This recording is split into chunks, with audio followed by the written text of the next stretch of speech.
Subscribe करिए hi-fi study channel को, bell icon को प्रेस कीजिए लेटेस्ट वीडियो अपडेट सबसे पहले पाने के लिए। हेलो फ्रेंड्स, एक बार फिर से आप सभी का बहुत बहुत स्वागत करता हूं आपके अपने चैनल हाईफाई स्टडी पे। दोस्तों आज की जो वीडियो होने वाली वो आप सभी के लिए बहुत इंपॉर्टेंट होने वाली है, क्योंकि आज की वीडियो में आप सभी को बताने वाला हूं इतिहास के टॉप क्लास के 80 क्वेश्चंस जो आप सभी के लिए वन लाइनर क्वेश्चन है। Very very most important question, यहीं से आपके बहुविकल्पीय क्वेश्चंस भी बनते हैं साथियों। ठीक है, तो वीडियो को अंत तक देखिएगा, बहुत ज़्यादा इंपॉर्टेंट वीडियो ये आप सभी के लिए होने वाली है। साथ में आप सभी को बता दूं कि अभी तक जो भी साथी चैनल को सब्सक्राइब नहीं किए, चैनल को सब्सक्राइब कर लेंगे। साथ में जो भी साथी वीडियो को लाइक नहीं किए, वीडियो को लाइक कर देंगे। चलिए पहला क्वेश्चन देखते हैं, इतिहास का पिता किसे कहा जाता है? तो हेरोडोटस को कहा जाता है साथियों, इतिहास का पिता। अगला प्रश्न हो जाएगा कि क्वेश्चन दिया गया है कि मानव जीवन की घटनाओं का लिखित वर्णन क्या है? तो मानव जीवन की घटनाओं का लिखित वर्णन जो है साथियों वो इतिहास है। अगला प्रश्न बनता है, ये थोड़ा सा यहाँ पर मिस हो गया है, कोई दिक्कत नहीं, मैं आपको बता दूं कि यानी पूरा पाषाण युग में मानव की जीविका का मुख्य आधार क्या था? तो मानव की जीविका का मुख्य आधार जो था वो साथियों क्या था? शिकार करना था। अगला प्रश्न बनता है कि आग का आविष्कार किस युग में हुआ था? तो आग का आविष्कार जो हुआ था साथियों वो हुआ था पूरा पाषाण युग में। अगला प्रश्न बनता है कि पहिए का आविष्कार किस युग में हुआ? तो पहिए का आविष्कार हुआ था नवपाषाण युग में हुआ था। नेक्स्ट प्रश्न यहाँ पर बनता है कि हड़प्पा की सभ्यता का प्रचलित नाम क्या है? तो हड़प्पा की सभ्यता का प्रचलित नाम है सिंधु घाटी की सभ्यता। नेक्स्ट क्वेश्चन हमारा बनता है कि सिंधु घाटी की सभ्यता में सर्वप्रथम घोड़े के अवशेष कहाँ मिले थे? तो सर्वप्रथम जो घोड़े के अवशेष मिले थे वो सुरकोटदा में मिले थे। अगला प्रश्न यहाँ पर बनता है साथियों कि सिंधु घाटी सभ्यता के लोगों का मुख्य व्यवसाय क्या था? तो मुख्य व्यवसाय उनका क्या था साथियों? व्यापार था। टॉप क्लास के वन लाइनर क्वेश्चन है, सभी साथी इसकी पीडीएफ टेलीग्राम से ले लेंगे, मैं टेलीग्राम पे इसको अपलोड कर दूंगा। अगला प्रश्न बनता है यहाँ पर कि क्वेश्चन बनता है कि सिंधु की घाटी सभ्यता में घर बने थे, ईंटों से बने थे। किससे बने थे? ईंटों से बने थे। अगला प्रश्न बनता है यहाँ पर 10 नंबर के, हड़प्पा के लोग कौन सी फसल में सबसे आगे थे? तो हड़प्पा के लोग जो थे वो कपास की फसल में सबसे आगे थे साथियों, कपास की जो फसल थी उसमें सबसे आगे थे। अगला प्रश्न बनता है 11 नंबर कि भारत में मुद्रा का प्रचलन हुआ? तो भारत में मुद्रा का प्रचलन जो हुआ था वो हुआ था 600 ईसा पूर्व में हुआ था। नेक्स्ट क्वेश्चन हमारा बनता है कि किस शासक ने अवंती को जीतकर मगध का हिस्सा बना दिया? तो शिशुनाग ने। किसने जीता था? अवंती को जीतकर उसने मगध का हिस्सा बना दिया था। तो किसने बनाया था? शिशुनाग ने। ठीक है, अगला प्रश्न बनता है 13 नंबर यहाँ पर कि 6ठी सदी में भारत का सबसे शक्तिशाली राज्य कौन था? तो सबसे शक्तिशाली राज्य जो था वो 6ठी सदी का वो मगध था। मगध था 6ठी सदी में भारत का सबसे शक्तिशाली राज्य। अगला प्रश्न बनता है कि किस शासक को शोनिया यानी कि नियमित व अस्थायी सेना रखने वाला कहा जाता है? तो किसको कहा जाता है? बिंबिसार को कहा जाता है, बिंबिसार को कहा जाता है। अगला प्रश्न यहाँ पर बनता है कि गृहपति का अर्थ क्या है? तो गृहपति का अर्थ है धनी किसान। गृहपति का अर्थ क्या होता था? तो धनी किसान होता था। अगला प्रश्न बनता है कि किस शासक ने राज्यारोहण के लिए अपने पिता की हत्या की तथा बाद में वह अपने पुत्र द्वारा मारा गया? बाद में वह अपने पुत्र द्वारा मारा गया था। तो कौन था? अजातशत्रु। अजातशत्रु। अगला प्रश्न यहाँ पर बनता है कि विश्व का प्रथम गणतंत्र किसके द्वारा और कहाँ स्थापित किया गया? तो लिच्छवी वंश द्वारा, जो कि वैशाली में। अगला प्रश्न दिया गया यहाँ पर कि 18 नंबर क्वेश्चन दिया गया कि महाजनपदों का उदय कब हुआ था? तो महाजनपद जो थे उनका उदय हुआ था 6ठी शताब्दी में हुआ था।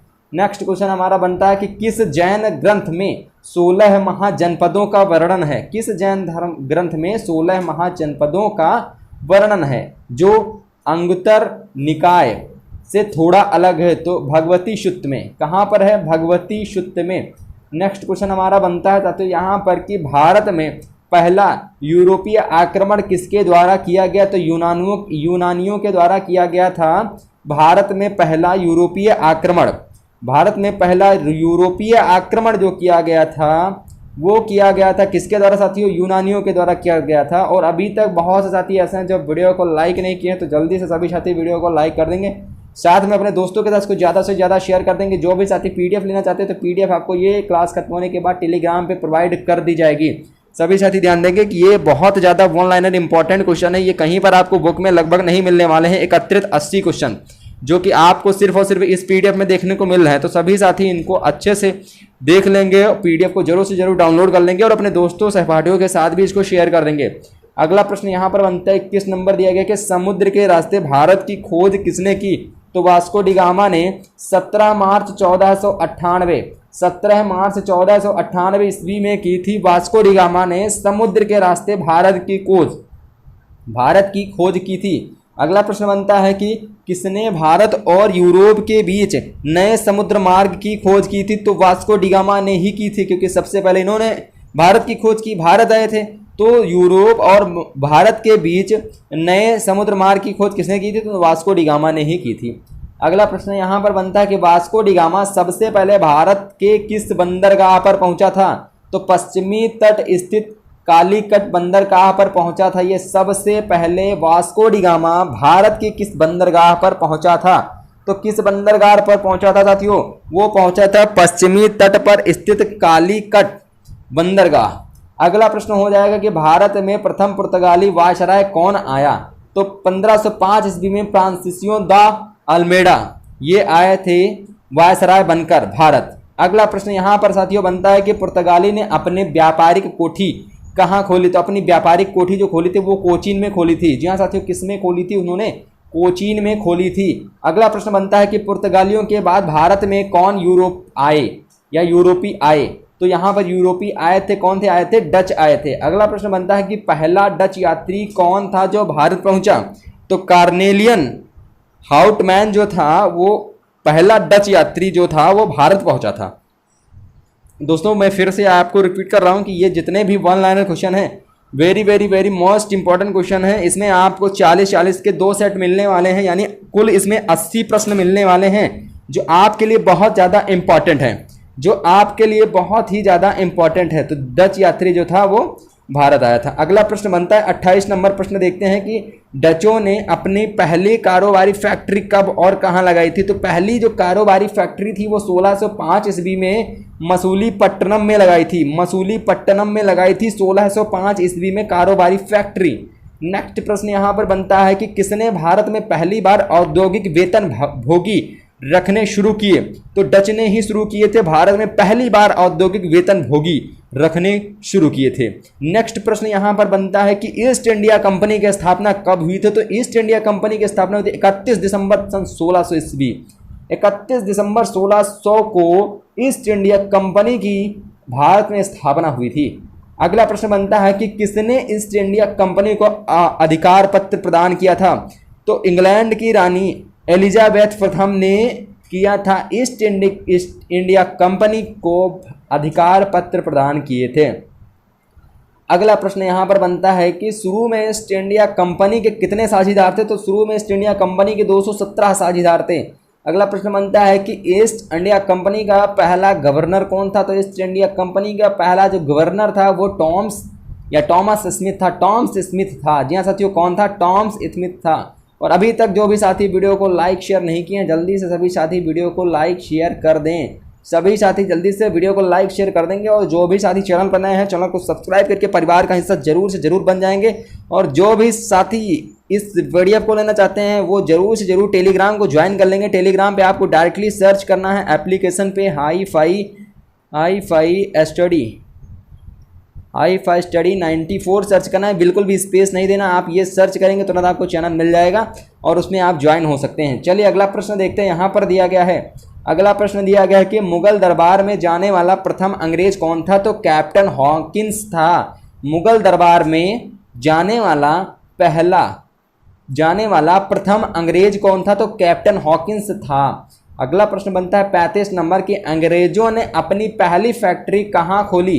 तो अंग्रेजों ने जो अपनी पहली फैक्ट्री खोली थी वो सूरत में खोली थी। 1608 ईस्वी में खोली थी। जी हाँ साथियों, 1608 ईस्वी में खोली थी। नेक्स्ट क्वेश्चन यहाँ पर बनता है कि फोर्ट विलियम की स्थापना किसने की? तो फोर्ट विलियम की स्थापना फर्रुखशियर ने की थी। फोर्ट विलियम की स्थापना। अगला प्रश्न बनता है कि बंगाल पर राजनीतिक रूप से अंग्रेजों ने अपना वर्चस्व कब और कैसे कायम किया था। तो बंगाल पर राजनीतिक रूप से अंग्रेजों ने अपना वर्चस्व कब और कैसे कायम किया था। तो 1757 ईस्वी में प्लासी के युद्ध के बाद, 1757 में प्लासी के युद्ध के बाद। अगला प्रश्न बनता है कि ईस्ट इंडिया कंपनी ने दिल्ली पर कब नियंत्रण किया। तो ईस्ट इंडिया कंपनी ने दिल्ली को 1764 में बक्सर युद्ध तथा 1765 में इलाहाबाद की संधि के बाद, यानी इन दो संधियों या बक्सर के युद्ध के बाद, यानी बक्सर का युद्ध के बाद और इलाहाबाद की संधि के बाद, दोनों एक एक साल पे हुए थे। यानी 1764 में बक्सर की युद्ध हुआ था और उसके बाद 1765 में इलाहाबाद की संधि हुई थी और इन्हीं के बाद ईस्ट इंडिया कंपनी ने दिल्ली पर नियंत्रण किया था। अगला प्रश्न बनता है यहाँ पर कि कोलकाता शहर की नींव किसने रखी। तो कोलकाता शहर की नींव रखी थी जॉर्ज चारनॉक ने रखी थी। नेक्स्ट प्रश्न यहाँ पर बनता है कि भारत में फ्रांसीसियों की प्रथम कोठी कब और कहाँ बनी। तो भारत में फ्रांसीसियों की प्रथम कोठी जो बनी थी वो सूरत में बनी थी, 1668 ईस्वी में बनी थी। 1668 ईस्वी में बनी थी। अगला प्रश्न बनता है कि हड़प्पा की सभ्यता की खोज सर्वप्रथम किसने की। तो हड़प्पा की सभ्यता की खोज सर्वप्रथम दयाराम शाहनी ने की थी। अगला प्रश्न यहाँ पर बनता है कि सिंधु की घाटी सभ्यता का स्थल कालीबंगा किस प्रदेश में है। सिंधु घाटी सभ्यता का स्थल जो है कालीबंगा किस प्रदेश में है। तो किस प्रदेश में है, राजस्थान में है साथियों। कहाँ पर है साथियों, राजस्थान में। अगला प्रश्न बनता है कि हड़प्पा की सभ्यता की खोज किस वर्ष हुई थी। तो हड़प्पा सभ्यता की खोज 1921 ईस्वी में हुई थी। अगला प्रश्न बनता है 4th नंबर। अब यहाँ से आपके 40 क्वेश्चन तो आपके खत्म हो गए। अब यहाँ से फिर आपका एक 40 क्वेश्चनों का एक सेट जो कि बहुत इंपॉर्टेंट सेट है वो आपका स्टार्ट होता है। ये जाएगा आपके 80 क्वेश्चनों तक जाएगा। इसकी वीडियो आप लोग जरूर से जरूर ले लीजिएगा। 1 लाइनर क्वेश्चन हैं और यही क्वेश्चन जो बनते हैं वो आपके बहुविकल्पी वस्तुनिष्ठ या मल्टीपल चॉइस क्वेश्चंस में भी बनते हैं और यहीं से आपके अति लघुत्तरी क्वेश्चंस भी बनते हैं। तो इनको आप लोग जरूर से जरूर अच्छे से अच्छे तैयार कर लीजिएगा। अगला प्रश्न बनता है कि हड़प्पा सभ्यता की ईंटों का अलंकरण किस स्थान से प्राप्त हुआ। तो कालीबंगा स्थान से प्राप्त हुआ था। कहाँ से प्राप्त हुआ था, कालीबंगा स्थान से प्राप्त हुआ था। अगला प्रश्न यहाँ पर बनता है साथियों, अगला प्रश्न बनता है कि सिंधु सभ्यता में एक बड़ा स्नानागार कहाँ मिला है या कहाँ मिला। तो सबसे बड़ा स्नानागार जो मिला था साथियों वो मिला था मोहनजोदड़ो में। कहाँ मिला था साथियों, मोहनजोदड़ो में मिला था। अगला प्रश्न यहाँ पर बनता है, जी हाँ साथियों, अगला प्रश्न बनता है कि सिंधु सभ्यता की मुद्रा पर किस देवता का चित्र था। तो आद्य शिव का चित्र था। सिंधु सभ्यता की मुद्रा पर किस देवता का चित्र था। तो आद्य शिव का था। अगला प्रश्न यहाँ पर बनता है दोस्तों कि मोहनजोदड़ो को एक अन्य नाम से भी जानते हैं, मृतकों का टीला के नाम से जानते हैं। किस नाम से जानते हैं, मृतकों का टीला के नाम से जानते हैं। अगला प्रश्न यहाँ पर बनता है कि सैंधव स्थलों के उत्खनन से प्राप्त मोहरें पर किस पशु का प्रकीर्णन सर्वाधिक हुआ। तो सबसे ज्यादा हुआ था दोस्तों बैलों पर हुआ था। अगला प्रश्न बनता है कि सिंधु सभ्यता का कौन सा स्थान भारत में स्थित है। तो लोथल जो है, लोथल नामक बंदरगाह कह लीजिए, लोथल स्थान जो है वो भारत में स्थित है सिंधु सभ्यता का। अगला प्रश्न बनता है कि भारत में चांदी की उपलब्धता के साक्ष्य कहाँ मिले। तो हड़प्पा की संस्कृति में मिले थे चांदी की उपलब्धता के साक्ष्य। अगला प्रश्न बनता है कि किस शासक को उग्रसेन कहा जाता था। तो किस शासक को उग्रसेन कहा जाता था साथियों, वो कहा जाता था महापद्मनंद को कहा जाता था। अगला प्रश्न बनता था सिकंदर के साथ भारत आने वाला इतिहासकार कौन था। तो हेरोडोटस जो था वो सिकंदर के साथ भारत आने वाला इतिहासकार था। आपको अब इस टाइम लाइक का जो बटन है वो आराम से दिख रहा है, अच्छे से दिख रहा है। आप अच्छे से इसको प्रेस करके और लाइक कर सकते हो। तो सभी साथी वीडियो को लाइक कर देंगे क्योंकि लाइक और अनलाइक अब आपको साफ दिख रहा है। तो जल्दी से आप लोग लाइक और अनलाइक कर देंगे। जो भी साथी को वीडियो पसंद आ रही है तो वीडियो को फटाक से जल्दी से सभी साथी लाइक कर देंगे। तो हेरोडोटस जो था वो भारत आने वाला इतिहासकार था। अगला प्रश्न यहाँ पर बनता है कि काशी और लिच्छवी का विलय मगध साम्राज्य में किसने किया। तो किसने किया था मगध साम्राज्य में, वो किया था अजातशत्रु ने। जी हाँ साथियों, किसने किया था, अजातशत्रु ने। अगला प्रश्न हो जाएगा कि अजातशत्रु का उपनाम क्या था। तो अजातशत्रु का उपनाम क्या था, कुड़िक था। जी हाँ, क्या नाम था, कुड़िक था। अगला प्रश्न बनता है कि अजातशत्रु किस धर्म का अनुयायी था। तो किस धर्म का अनुयायी था साथियों? वो था बौद्ध धर्म का अनुयायी था। जी हाँ, बौद्ध धर्म का अनुयायी था। अगला प्रश्न बनता है यहाँ पर कि अजातशत्रु की हत्या किसने की? तो अजातशत्रु की हत्या की थी उदयन ने की थी। उदयन ने अजातशत्रु की हत्या की थी। अगला प्रश्न बनता है कि अजातशत्रु गद्दी पर कब बैठा? तो अजातशत्रु गद्दी पर बैठा था 429 ईसा पूर्व में बैठा था। नेक्स्ट प्रश्न यहाँ से बनता है कि घनानंद के बाद शासन किसने प्राप्त किया? तो घनानंद के बाद शासन प्राप्त किया था चंद्रगुप्त मौर्य ने। किसने प्राप्त किया था साथियों? किया था चंद्रगुप्त मौर्य ने प्राप्त किया था। अगला प्रश्न बनता है कि हिंदू धर्म का आधार कौन से ग्रंथ से है? तो वेद से है। हिंदू धर्म का आधार कौन से ग्रंथ से? तो वेदों से है। अगला प्रश्न यहाँ पर बनता है कि हिंदू धर्म की पवित्र पुस्तकें कौन सी हैं? तो हिंदू धर्म की पवित्र पुस्तकें रामायण, महाभारत, वेद, पुराण। रामायण, महाभारत, वेद, पुराण। अगला प्रश्न यहाँ से बनता है कि पांडिचेरी की स्थापना किसने? पांडिचेरी की स्थापना किसने और कब की? तो किसने और कब की थी? वो की थी 1674 ईस्वी में फ्रांसिसियो मार्टिन ने की थी। फ्रांसिस मार्टिन ने की थी। अगला प्रश्न बनता है कि अंग्रेजों ने पांडिचेरी को फ्रांसीसियों से कब छीना? तो कब छीना था इन्होंने? छीना था 1761 ईस्वी में छीना था। 1761 ईस्वी में छीना था। अगला प्रश्न बनता है कि भारत का फ्रांसीसी गवर्नर कौन था? तो भारत का डुप्ले जो था वो भारत का फ्रांसीसी गवर्नर था। नेक्स्ट क्वेश्चन यहाँ से बनता है कि किस संधि के बाद कर्नाटक का दूसरा युद्ध विराम हुआ? तो पांडिचेरी के संधि के साथ जो था कर्नाटक का दूसरा युद्ध विराम हुआ था। अगला प्रश्न यहाँ पर बनता है निकोबार द्वीप समूह पर अपने अधिकार किसने अंग्रेजों को बेच दिए थे? तो डेनिश कंपनी ने 1868 में अपने अधिकार जो थे वो अंग्रेजों को बेच दिए थे। नेक्स्ट क्वेश्चन यहाँ पर बनता है कि पुर्तगालियों ने अपने पहले दुर्ग लली की स्थापना कोचीन में कब की थी? तो लली की स्थापना कोचीन में की थी 1503 ईस्वी में की थी। 1503 ईस्वी में। अगर आपको वीडियो पसंद आ रही है तो वीडियो को लाइक कर देंगे सभी साथी, ज़्यादा से ज़्यादा इस वीडियो को अपने फ्रेंडों के साथ शेयर भी कर देंगे। अगला प्रश्न 27 नंबर देखते हैं कि अल्बुकर्क ने 1510 ईस्वी में बीजापुर के किस शासक से गोओ छीना था? तो गोओ किसने छीना था? तो आदिल शाह यूसुफ ने। कौन से शासक ने? आदिल शाह यूसुफ ने। अगला प्रश्न बनता है कि भारत आने वाला प्रथम ब्रिटिश नागरिक कौन था? तो जॉन मिल्टन हॉल था। जॉन मिल्टन हॉल था प्रथम ब्रिटिश नागरिक था। अगला प्रश्न बनता है कि मद्रास के संस्थापक कौन है? तो मद्रास के संस्थापक है फ्रैंको मार्टिन है। फ्रैंको मार्टिन है मद्रास के प्रथम संस्थापक।